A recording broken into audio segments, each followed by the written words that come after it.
Pero unang-una pong payo ko, kung kailangan nyong umiyak, kung gusto nyong umiyak, umiyak kayo. Kasi kahit po ang ating Panginoon, kahit Diyos na siya, umiyak din siya. Kung matatandaan nyo po, namatay yung kanyang pinakamamahal na kaibigan, si Lazaro, pero kahit na Diyos siya, kahit na alam na niya na namatay siya, kahit na alam niya na muli siyang mabubuhay, umiyak pa rin ang ating Panginoon. Ang pag-iyak ay hindi po tanda na ikaw ay mahina. Ang pag-iyak ay tanda na ikaw ay nagmamahal.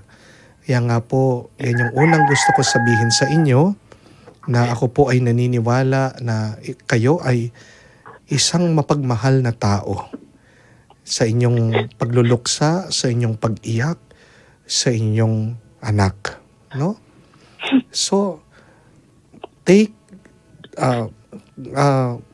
kayo po ang mag-decide, no, na kung gaano katagal ang gusto nyong, no, bigyan nyo ng oras ang inyong sarili, no, na yakapin, no, natanggapin itong pagkawala ng iyong anak.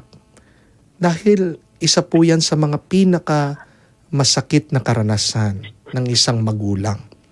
Sabi nga nila, pag namatayan ka ng magulang, ang tawag sa inyo, ulila.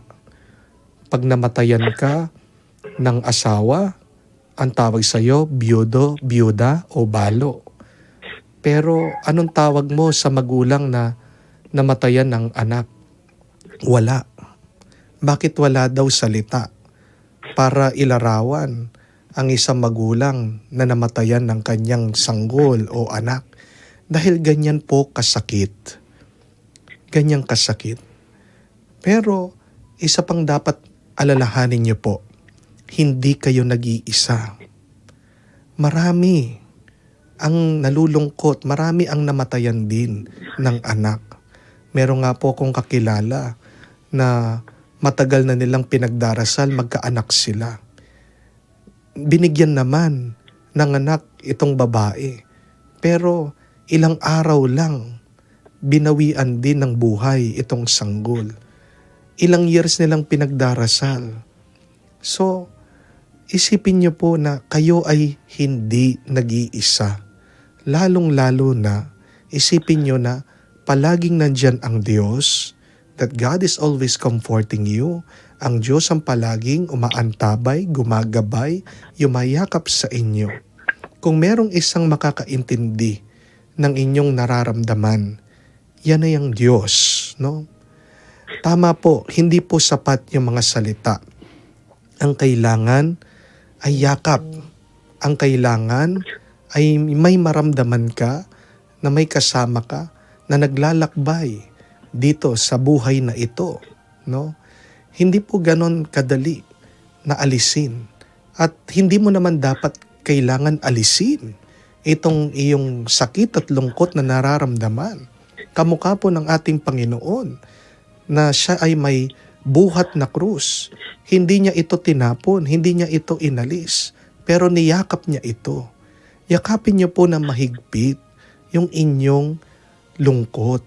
Dahil yung ating mga sakit at lungkot, anong pinapakita niya sa atin? Anong sinasabi niya?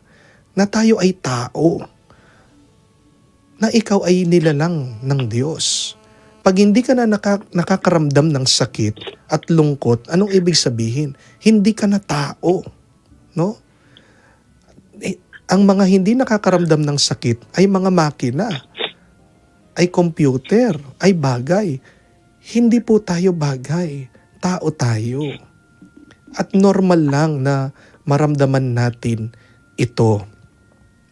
Pero para maibsan ang ating nararamdaman, palagi tayong magdasal. Palagi po kayong magdasal.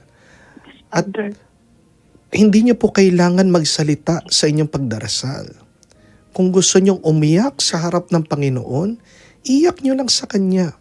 Basta't buksan niyo lang ang inyong isip at puso sa Diyos. Di ba? Sabi ng Diyos, pag ikaw ay nagdarasal, hindi mo naman kailangan na maraming salita.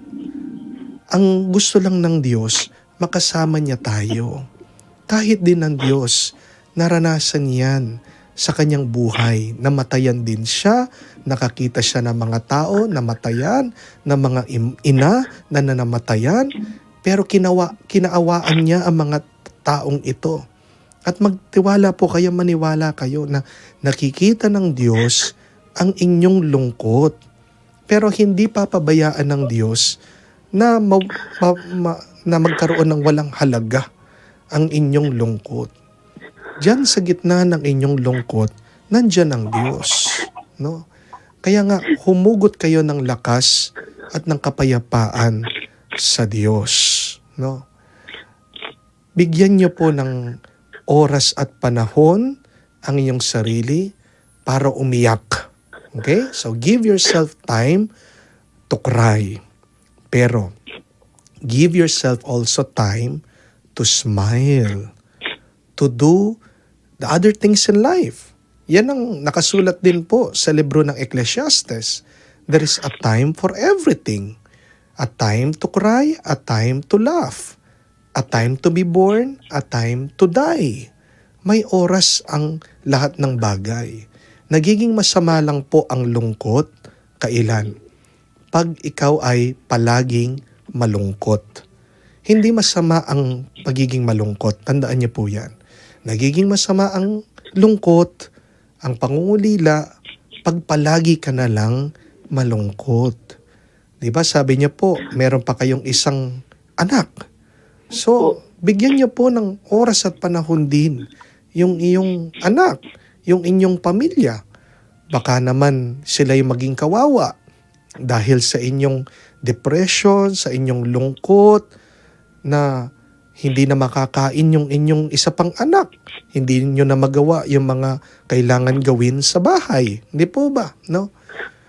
At magtiwala kayo na pag may nawala, meron din ipapalit ang Panginoon. Hindi naman tayo papabayaan ng Diyos na palaging malungkot. Believe that God always console us. No? Na ang buhay ay hindi lang yung nakaraan. Ang buhay ay ang kasalukuyan. Kaya nga ang tawag po natin sa Tagalog, sa English, ng kasalukuyan ay present. It is a gift from God.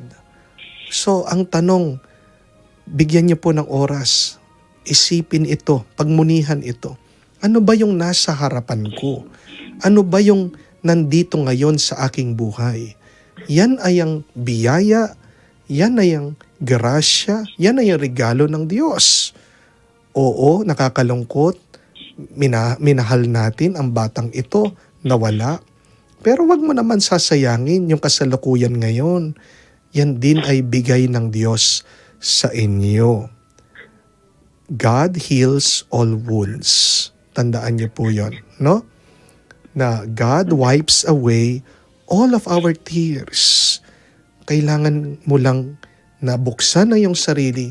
Kailangan mo lang na palaging lumapit sa Diyos at ipaubaya sa Diyos ang lahat sa iyong buhay. Amen po ba? Amen. So, pinagdarasal po namin kayo at pinagdarasal din namin ang inyong nawalang anak, ang inyong yumaong anak. God bless po sa inyo.